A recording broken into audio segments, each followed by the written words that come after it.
Hello, care জ্যোতি channel এবং অভিক সাহা চ্যানেলের তরফ থেকে অভিক সাহা 2034 মনে রাখবেন, আর কেয়ার জ্যোতি চ্যানেলের আমি জ্যোতি, দুটো চ্যানেলের তরফ থেকেই আপনাদের জানাচ্ছি। এখন আমি কিন্তু বেরিয়ে পড়লাম, একটা আর্টিকা ভাড়া করলাম।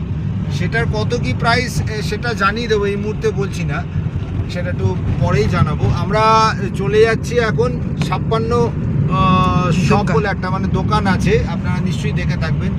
সেখানে গিয়ে একটু এখানকার খাবার দাবার টেস্ট করবো, যে থালি।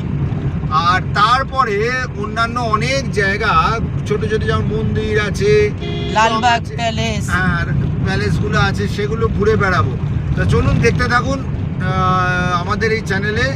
আমরা ইন্দোরে এসছি, এগুলো আজকে দেখে নেব। আজকে হচ্ছে 29শে সেপ্টেম্বর। আমরা ঘুরে বেড়াই, চলুন দেখা হচ্ছে।